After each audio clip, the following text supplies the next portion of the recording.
ಗ್ಯಾರಂಟಿಯ ಭರವಸೆಯೊಂದಿಗೆ ರಾಜ್ಯದಲ್ಲಿ ಆಡಳಿತದ ಚುಕ್ಕಾಣಿಯನ್ನ ಹಿಡಿತು ಕೈಪಾಳೆಯ. ವರ್ಷ ತುಂಬೋದ್ರೊಳಗೇನೆ ಶುರುವಾಯಿತು ಹಗರಣ ಭ್ರಷ್ಟಾಚಾರದ ಆರೋಪ. ಈ ಹಗರಣ ಭ್ರಷ್ಟಾಚಾರದ ಆರೋಪದಿಂದ ಹೊರಗೆ ಬಂದು ಅಭಿವೃದ್ಧಿ ಕಡೆಗೆ ಗಮನ ಕೊಡಬೇಕು ಅಂತ ಹೇಳಿ ಕಾಂಗ್ರೆಸ್ ಪಾಳೆಯ ಶತ ಪ್ರಯತ್ನ ಮಾಡಿದ್ರು ಕೂಡ ಅದ್ಯಾಕೋ ಟೈಮೇ ಸರಿ ಇಲ್ವಾ ಅಂತ ಹೇಳಿ ನನ್ನ ಸ್ನೇಹಿತರೊಬ್ರು ಹೇಳ್ತಾ ಇದ್ರು.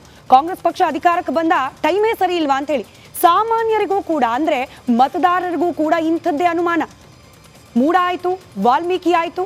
ಇದರಿಂದ ಹೊರಬರೋ ಪ್ರಯತ್ನ ಮಾಡ್ತಿರೋ ಸಂದರ್ಭದಲ್ಲೇನೆ PSI ಪರಶುರಾಮ್ ಅವರ ಅನುಮಾನಾಸ್ಪದ ಸಾವು, ವರ್ಗಾವಣೆ ದಂಧೆ ಆರೋಪ, ನೇರವಾಗಿ ಕೈ ಶಾಸಕರು ಆತನ ಪುತ್ರನ ಮೇಲೆ ಮೃತಪಟ್ಟ ಪೊಲೀಸ್ ಅಧಿಕಾರಿಯ ಕುಟುಂಬಸ್ಥರು ಬೆರಳು ಮಾಡಿ ತೋರಿಸ್ತಿದ್ದಾರೆ. ವರ್ಗಾವಣೆ ದಂಧೆಗೇನೆ ಬಲಿಯಾಗಿ ಹೋದ್ರು ಅಂತ ಹೇಳಿ ಸಾಲು ಸಾಲು ಹಗರಣ ಆರೋಪ ಭ್ರಷ್ಟಾಚಾರದ ನಡುವೆ ಸಿಲುಕು ಹಾಕೊಂಡು ಒದ್ದಾಡ್ತಾ ಇದೆಯಾ ಕೈಪಾಳೆಯ. ಇದರ ಅಪ್ಡೇಟ್ ಕಡೆ ಗಮನ ವಹಿಸ್ತಾ ಹೋಗೋಣ. ಸಾಲು ಸಾಲು ಹಗರಣಗಳ ಸುಳಿಯಲ್ಲಿ ಕೈ ವಿಲವಿಲ. ಮೂಡಾ ವಾಲ್ಮೀಕಿ ಇದೀಗ ವರ್ಗಾವಣೆ ದಂಧೆ ಆರೋಪ. ಮುಜುಗರಕ್ಕೆ ಸಿಲುಕಿ ಕೈ ಸುಡ್ತಾ ಇದೆಯಾ ಕೈಪಾಳೆಯಕ್ಕೆ. ಸರ್ಕಾರ ಭರವಸೆಯನ್ನ ಕಳ್ಕೊಳ್ತಾ ಇರೋದೇನೆ ಗ್ಯಾರಂಟಿ ಆಗೋಯ್ತಾ. ಪಂಚ ಗ್ಯಾರಂಟಿಗಳು ಅದರ ಮೂಲಕ ಜನರ ಬದುಕನ್ನ ಕಲ್ಯಾಣ ಮಾಡ್ತೀವಿ ಅಂತ ಬಂದ ಕೈ ಸರ್ಕಾರ ಈಗ ಭರವಸೆಯನ್ನ ಕಳ್ಕೊಳ್ಳೋ ಹಂತಕ್ಕೆ ಹೋಗ್ತಾ ಇದೆಯಾ. ಹಂತ ಹಂತವಾಗಿ ಅನುಮಾನಕ್ಕೆ ಕಾರಣವಾಗ್ತಾ ಇರೋದು ನಾನಾಗ್ಲೇ ಹೇಳ್ದಾಗೆ ಮೇಲೆ ಮೇಲೆ ಕೇಳೋಕ್ ಸಿಗ್ತಿರುವ ಹಗರಣಗಳ ಆರೋಪ. ನಿನ್ನೆ ಆದ ಪರಶುರಾಮ್ ಅವರ ಸಾವು, ಅದಾದ ನಂತರದಲ್ಲಿ ಕುಟುಂಬಸ್ಥರ ಕಣ್ಣೀರಿನ ಜೊತೆಗೆ ಹೇಳಿಕೆ ಗಮನಿಸಿ. ಪರಶುರಾಮ್ ಅವರ ತಾಯಿ ಹಾಗೆ ಪತ್ನಿ ಇಬ್ರು ಮಾತನಾಡಿದ್ದಾರೆ, ಕೇಳಿಸ್ಕೊಳ್ಳಿ. ನಾನು ಹೋಗಿ 2 ದಿನ ಹೋಗಿ ಬರ್ತಂತ ನಾನು ಕೇಳಿದೆ. ಕೇಳಿದ್ರೆ ನಂದು ಟ್ರಾನ್ಸ್ಫರ್ ಆಗೋದೈತವ್ವ, ನೀನು ಹೋಗ್ಬೇಡದ್ನು, ನಾನು ನಿಂತು ಟ್ರಾನ್ಸ್ಫರ್ ಮಾಡಕ್ಕ 2 ದಿನ ಹೋಗಿ ಮತ್ತೆ ಬಂದು ಮಾತಾಡ್ನಪ್ಪ ಅಂತ ನನ್ನ ಮಗನ ಕೂಡ ಮಾತಾಡಿದ್ನೆ. ಯಪ್ಪ ನನಗೆ ಟ್ರಾನ್ಸ್ಫರ್ ಮಾಡಕ್ಕ ರೊಕ್ಕ ಯಾರು ಕೊಡ್ತಾರಂತ ಕೇಳಿದ್ನು. ಯಪ್ಪ ಅದನ್ನು ಕೇಳ್ಕೊಂಬಂದು ಅದನ್ನು ಕರ್ಕೊಂಬಂದು ಮಾತಾಡ್ತೀನಂತ ನನ್ನ ಮನಸ್ಸಿನಾಗ ನಾನು ಹಿಡ್ಕೊಂಬಂದೆ. ಅದ್ರ ಕಸ್ಟಡಿಯಲ್ಲಿ ತಗೋಬೇಕು, ಅವ್ರು ಜೈಲಿಗೆ ಹೋಗ್ಬೇಕು, ಅದು ನ್ಯೂಸ್ ಆಗ್ಬೇಕು, ಟಿವಿಯಲ್ಲಿ ನ್ಯೂಸ್ ಬರಬೇಕು. ಇಷ್ಟೆಲ್ಲ ನ್ಯೂಸ್ ಬಂದಿದೆ. ಅವ್ರು ಜೈಲಿಗೆ ಹೋಗೋದು ನ್ಯೂಸ್ ಬರಬೇಕು. ಅವ್ರು ನೋಡಿ ಸರ್ ಹೆಂಗಾಗಿದ್ದಾರೆ.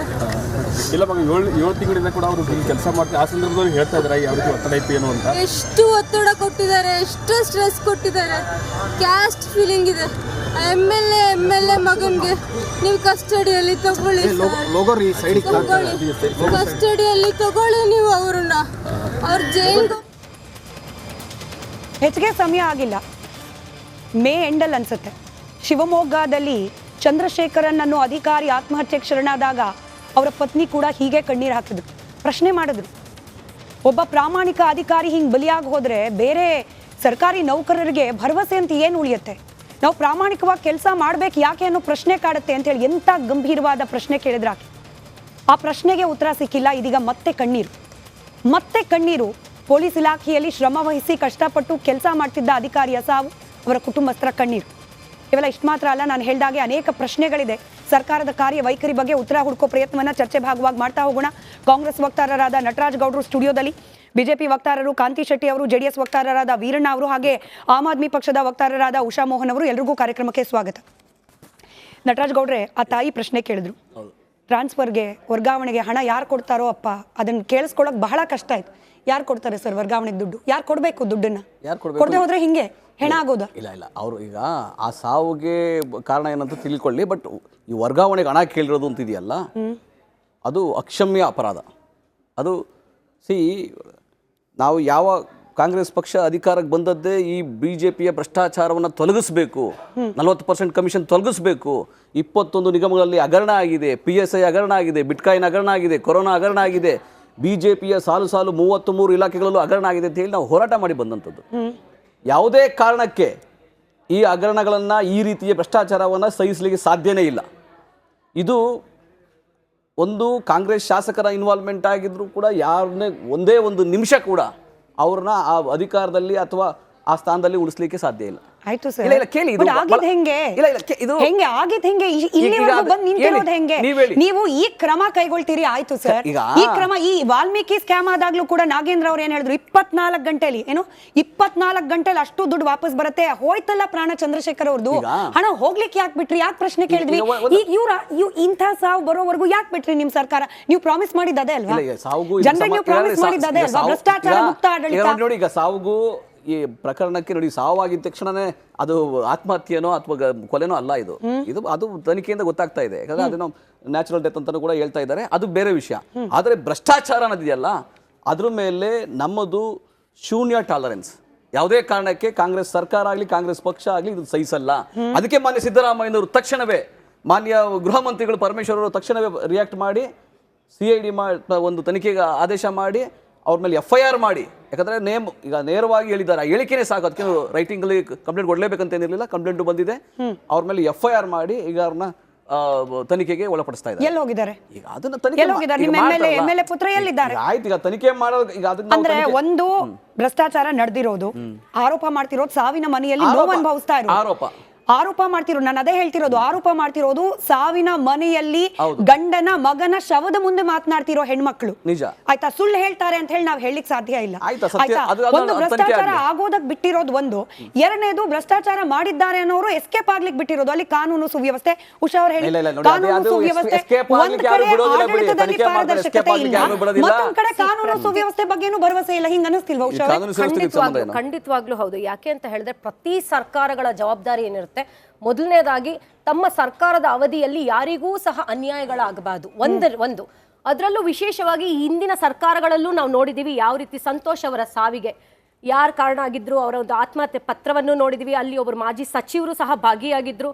ಅವರಿಗೆ ಆಗಿದ್ದಂತಹ ಸರ್ಕಾರದ ಒಂದು ತನಿಖಾ ಒಂದು ಮೂಲಕ ಅವರಿಗೆ ಒಂದು ರಿಪೋರ್ಟ್ ಅನ್ನು ಸಹ ಕೊಡ್ತಾರೆ.